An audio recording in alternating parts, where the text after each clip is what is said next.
Hello students, previous lecture में मैंने आपको different methods of RCC design बताया था, जिसके अंदर हमने working stress method, ultimate stress method और लिमिट स्टेट मेथड का डिटेल्स देखा था। ओके, तीनों में हमने ये पढ़ा था कि एक दूसरे से तीनों कैसे डिफरेंस हैं। ठीक है, तीनों मेथड हमने पढ़ा था। अब हम एक कंपैरिजन देखते हैं एलएसएम और डब्ल्यूएसएम में। सबसे पहले वर्किंग स्ट्रेस मेथड और लिमिट स्टेट मेथड में डिफरेंस देखते हैं। तो पहला डिफरेंस हम लिखते हैं, it is fully depends on the behaviour of structure under service load. ये जो स्ट्रक्चर है वो किसके डिपेंड करता है? सर्विस लोड पे, यानी जो वर्किंग लोड है।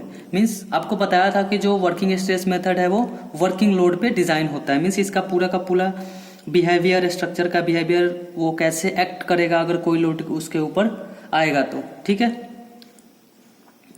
नेक्स्ट है जो डब्ल्यूएसएम का हम देखते हैं, वो कैसे डिफरेंस है? It is fully depends on the ultimate load. ये किस पे डिपेंड करता है? ये अल्टीमेट लोड पे डिपेंड करता है। ओके, मीन्स ये जो मेथड है वो ज्यादा सेफ है as compared to working load method, working stress method, working load method. ठीक है, नेक्स्ट हम अगर देखते हैं तो इसमें क्या आता है? The method is assumed to be, second आता है हमारा, the method is assumed to be deterministic because all loads are known. जो ये मेथड है डिटर्मिनिस्टिक मेथड है। क्यों? क्योंकि इसमें जो भी लोड्स हैं हम सबको नोन लेकर, कोई भी एजम्पशंस नहीं होता है इसके अंदर। ठीक है, तो हम इसको टोटल का जो है वो वर्किंग हम नॉन लोड फोर्सेस जानते हैं। इसके अंदर क्या होता है? Method is non deterministic. ठीक है, ये नॉन डिटर्मिनिस्टिक होता है क्योंकि लोड और स्ट्रेस प्रिडिक्टेड होता है, क्योंकि हम इसके अंदर पार्शियल सेफ्टी फैक्टर से मल्टीप्लाई करते हैं, वो प्रिडिक्टेड है। जैसे 1.5 से मल्टीप्लाई कर दिया हमने, जो भी है। ठीक है, तो वो क्या है? प्रिडिक्टेड है, वो अल्टीमेट लोड पे होता है। नेक्स्ट आता है हमारा, safety against ultimate load is not known. जो अल्टीमेट लोड आ रहा है उसके अकॉर्डिंग हम इसके सेफ्टी को कंसीडर नहीं कर सकते। ठीक है, फर्स्ट। और जो सेकंड है हमारा, वो क्या है? Safety against collapse is known. जो कोलैप्सन होता है, जो कोलैप्स होता है स्ट्रक्चर पे, उसका हमें सेफ्टी पता है। ठीक है, जैसे फॉर एग्जांपल मैंने आपको पहले में एग्जांपल देकर बताया था कि जो हमारे पास वर्किंग लोड है, जितना स्ट्रक्चर पे लोड आ रहा है, उसका हमें एक फैक्टर लेकर उससे मल्टीप्लाई करके उसके अकॉर्डिंग डिजाइन करें तो वो क्या होगा? वो कोलैप्स होने से पहले हमें नोटेशन देगा। ठीक है, हमें पता होगा कि हाँ 10 किलोन्यूटन का लोड है।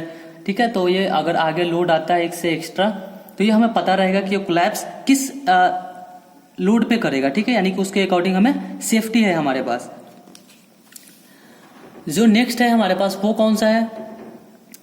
नेक्स्ट है, this method is based on the linear stress distribution. Next है point, this method is based on the linear stress distribution.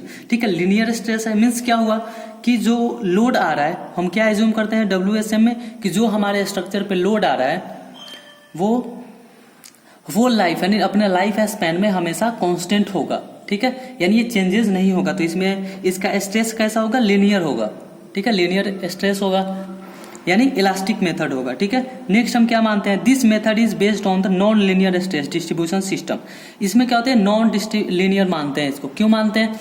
क्योंकि हम इसमें ये एज्यूम करते हैं कि जो स्ट्रेस है वो अपने पूरे लाइफ स्पैन में चेंज हो सकता है। ओके, फॉर एग्जाम्पल अगर कोई हमने एरिया सेलेक्ट किया है यहाँ पे, जैसे हमने कोई ये एरिया सेलेक्ट कर लिया, हमने डिजाइन करने के टाइम हमारा वर्किंग लोड क्या आ रहा था? फॉर एग्जाम्पल 10 किलो न्यूटन आ रहा था। ठीक है, तो हम इसको अगर पार्शियल सेफ्टी फैक्टर से मल्टीप्लाई करके बनाते हैं तो कितना होगा? 15 किलो न्यूटन के लिए डिजाइन कर रहे हैं। ओके, तो हम क्या ये मान रहे हैं कि ये अपने लाइफ स्पैन में, फॉर एग्जाम्पल अगर ये 0 to 100 ईयर जाता है तो इसमें क्या मानते हैं कि स्ट्रेस जो होगा वो चेंजेस और लोड चेंजेस होते रहेगा। ठीक है, तो यानी स्ट्रेस इसका लिनियर नहीं होगा। ओके स्टूडेंट्स, आज का जो हमारा नेक्स्ट टॉपिक है वो है characteristics strength of material. Okay, characteristics strength means जिस स्ट्रेंथ पे स्ट्रक्चर काम करता है। ठीक है, जिस स्ट्रेंथ पे वर्किंग जो उसका लोड है, वर्किंग स्ट्रेस है, उसको बोलते हैं कैरेक्टरिस्टिक्स स्ट्रेंथ। ठीक है, अब इसका हम डिफाइन करेंगे, या इसको अगर हम नोट डाउन करें तो कैसे लिखेंगे? As terms characteristic strength means that the strength value of material below which not more than 5% of the test result are expected to fail. ठीक है, इसका मीनिंग क्या है कि अगर हम कोई भी मटेरियल को टेस्ट करते हैं, ठीक है, तो हमने मान लो उसका एज्यूम किया है कि 100 किलो न्यूटन इसका लोड आना चाहिए। ठीक है, इसका जो स्ट्रेंथ आना चाहिए वो 100 न्यूटन आना चाहिए। ठीक है, तो मैक्सिमम कितना है, 5% से कम लॉस नहीं होना चाहिए। मीन्स अगर हमने 100 किलो न्यूटन मान के रखा है किसी भी लोड को, फॉर एग्जांपल हमने 100 किलो न्यूटन उसको माना है, तो वो क्या होना चाहिए, वो 95 किलो न्यूटन से कम नहीं होना चाहिए। ठीक है, इसका जो टेस्ट रिजल्ट आएगा वो 95 किलो न्यूटन से कम नहीं आना चाहिए फॉर एग्जांपल। ठीक है, यानी इसका जो एक्सपेक्टेड फॉल है वो कितना 5% तक ही फॉल मान सकते हैं। ओके, यानी 100 में 95 किलो न्यूटन मोस्ट इंपॉर्टेंट है। ठीक है, किसी भी स्ट्रक्चर को मेजर करने के लिए, या फिर उसका कैरेक्टरिस्टिक स्ट्रेंथ होता है ये। और कैरेक्टरिस्टिक स्ट्रेंथ हम किससे डिफाइन करते हैं, एफ से, स्मॉल एफ से कैरेक्टरिस्टिक स्ट्रेंथ को डिफाइन करते हैं। इसको इटैलिक एफ लिखते हैं, इटैलिक में लिखते हैं। ठीक है, अब जो इसमें मटेरियल यूज होता है उसका हम कैरेक्टरिस्टिक स्ट्रेंथ देखेंगे। सबसे पहला आता है कैरेक्टरिस्टिक स्ट्रेंथ ऑफ कंक्रीट। ठीक है, जो कंक्रीट है उसका कैरेक्टरिस्टिक स्ट्रेंथ, उसको डिनोट करते हैं एफ सी के से। ठीक है, the characteristic strength of concrete is denoted by F C K. Okay, F base में C K, it is expressed in newton per mm square. इसको न्यूटन पर एमएम स्क्वायर लिखते हैं। अब जो ग्रेड ऑफ कंक्रीट होता है वो जैसे ऑर्डिनरी कंक्रीट है, तो ऑर्डिनरी कंक्रीट कौन सा होगा, M10 टू M20। इसको कहाँ यूज करते हैं, M10 को, M10 से M20 तक को हम इसको यूज करते हैं फाउंडेशन पर्पस के लिए। ठीक है, और पीसीसी वर्क के लिए इसको यूज करते हैं। स्टैंडर्ड कंक्रीट कहाँ यूज होता है, हम जो जनरली यूज करते हैं वो M25 मिनिमम आरसीसी में यूज करते हैं। ठीक है, M25 उसके ऊपर जो भी है। ठीक है, और अगर हमारे पास M30 के ऊपर जितना M25 है, M30 के ऊपर जो होता है वो क्या हो जाता है, डिजाइन मिक्स होता है। ठीक है, वो according to demand, according to structure हम डिजाइन करते हैं। ठीक है, और जो हाई स्ट्रेंथ कंक्रीट क्या है 160 to M80, M60 to M80 तक। ठीक है, उसको बोलते हैं हाई स्ट्रेंथ कंक्रीट। ठीक है, ये कहाँ यूज होता है, ये प्री स्ट्रेस कंक्रीट में यूज होता है, या फिर कोई हेवी डैम्स वगैरह बनते हैं उसमें यूज होता है। नेक्स्ट है कैरेक्टरिस्टिक स्ट्रेंथ। अब ये स्ट्रेंथ को हम चेक कैसे करते हैं, ठीक है, तो हम इसको क्या करते हैं, एक 15x15x15 सेंटीमीटर का क्यूब बनाते हैं। ठीक है, और उसको 28 डेज पे टेस्ट करते हैं। ठीक है, अगर मान लो हमने कोई M10 का मिक्स का रखा हुआ है, ठीक है, फॉर एग्जाम्पल, तो वो कितना आना चाहिए, 10 न्यूटन पर mm स्क्वायर आफ्टर 28 डेज। ठीक है, तो m क्या है, इसका मिक्स है, और 10 क्या आ गया, वही FC के इज इक्वल टू 10 न्यूटन पर mm स्क्वायर। ठीक है, यह है कैरेक्टरिस्टिक स्ट्रेंथ ऑफ कंक्रीट। ठीक है, जैसे फॉर एग्जांपल अब इसका हम इसके टाइप में देखें, जो हमने कैरेक्टरिस्टिक स्ट्रेंथ ऑफ मटेरियल किया था कि 5% से कम नहीं होना चाहिए। ठीक है, तो अगर हम इसको इधर समझें तो हम क्या इसको लिख सकते हैं कि अगर हम एक 100 क्यूब लिया हमने ऐसे, ठीक है, ऐसे अगर हमने 100 क्यूब लिया, तो जो अगर हमने M10 के लिए टेस्ट किया, M10 के लिए, तो इसमें से अगर 5 क्यूब का टेस्ट अगर 10 से कम भी आता है तो क्या होगा, इसको हम राइट मानते हैं और इसको हम स्ट्रक्चर में यूज कर सकते हैं और इसको सेफ बोलते हैं। यह है सेफ कंक्रीट। ठीक है, समझ आ गया आपको यह चीज पूरा? ठीक है, ओके। और फिर कैरेक्टरिस्टिक स्ट्रेंथ कैसे निकालते हैं हम, मीन स्ट्रेंथ इनटू कांस्टेंट होता है और इनटू स्टैंडर्ड डेविएशन होता है। स्टैंडर्ड डेविएशन का फॉर्मूला हम कहां से लेते हैं, IS 456-2000 से लेते हैं। ठीक है, जो कितना वैल्यू वेरी करता है 2.5 to 5। ठीक है, वो अकॉर्डिंग टू कंक्रीट और अकॉर्डिंग टू यूजेज होता है, जिसमें FC के क्या है, जो हम मीन स्ट्रेंथ को क्या लिखते हैं, FM के कांस्टेंट है, SD से स्टैंडर्ड डेविएशन बोलते हैं। के क्या है, हमारा कांस्टेंट है कोई, जिसका हम 1.65 रखते हैं।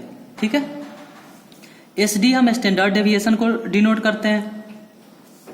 नेक्स्ट चीज आता है हमारे पास characteristic strength of steel. RCC में कौन कौन सा स्ट्रक्चर, एक कंक्रीट यूज होता है, एक स्टील यूज होता है।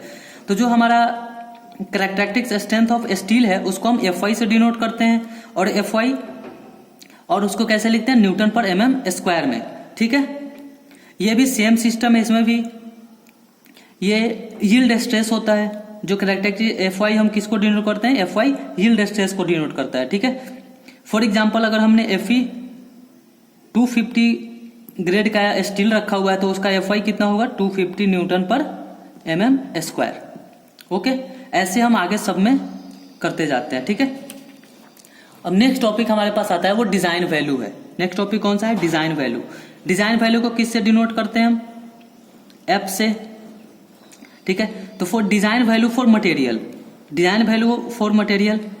ठीक है, जो हमारा डिजाइन वैल्यू होता है वो अलग होता है, जो स्टैंडर्ड वैल्यू होता है वो अलग होता है। तो डिजाइन वैल्यू को हम कैसे लिखते हैं, F जो characteristic strength divided by partial safety of factor. ठीक है, इसका safety of factor for material भी बोल सकते हैं हम इसको, पार्शियल सेफ्टी और फैक्टर फॉर मटेरियल। तो जो FD क्या है वो डिजाइन स्ट्रेंथ ऑफ मटेरियल है, और F क्या है, कैरेक्टरिस्टिक स्ट्रेंथ ऑफ मटेरियल है, और गामा M क्या चीज है, गामा M है पार्शियल सेफ्टी ऑफ फैक्टर। ठीक है, अगर हम LSM में इसको देखें तो LSM में क्या लेते हैं, 1.5 फॉर कंक्रीट और 1.15 फॉर स्टील। अगर हम इसी चीज को WSM में देखें तो 3 फॉर कंक्रीट और 1.5 फॉर स्टील। ओके, नेक्स्ट आता है जो हम लोड कंसीडर किया हमने, जो हमने टाइप्स ऑफ लोड पढ़ा। ठीक है, उसका डिजाइन वैल्यू क्या आएगा। तो डिजाइन वैल्यू ऑफ लोड में क्या आता है, वो हमारा क्या था, डिजाइन वैल्यू ऑफ मटेरियल था, और ये डिजाइन वैल्यू ऑफ लोड है। तो FD जो डिजाइन वैल्यू है, और F characteristic strength of material होता है, सिग्मा F क्या है, partial safety of factor for load. ठीक है, ये कैरेक्टरिस्टिक्स लोड भी हो सकता है, F को हम कैरेक्टरिस्टिक्स से ही डिफाइन करते हैं, कैरेक्टरिस्टिक स्ट्रेंथ होता है, चाहे वो मटेरियल का हो, लोड हो, कोई भी। ठीक है, और FD क्या है, डिजाइन वैल्यू होता है, F क्या कैरेक्टरिस्टिक्स लोड होता है, और सिग्मा F क्या होता है, partial safety of factor for load. तो इसका जो IS 456 में आपको डिफरेंट फैक्टर दिया हुआ है लोड का। ठीक है, जनरली कौन कौन सा लोड हमारे पास आ रहा है, live load, dead load, wind load और क्विक लोड। ठीक है, इस सब का आपको एक टेबल मिलेगा, उसके अंदर ये सारा का सारा डिफाइन किया हुआ होता है। ठीक है, पूरा एक टेबल मिलेगा जिसके अंदर आपको लोड कॉम्बिनेशन दिया होगा, live load, dead load plus wind load. ठीक है, ऐसे करके आपको पूरा एक उसके अंदर फैक्टर दिया होगा आपको। ठीक है, वो आने वाले क्लासेस में डिजाइन के टाइम मैं आपको उसके साथ साथ पेज नंबर और क्लॉज नंबर उसका बताते चलूंगा। ओके।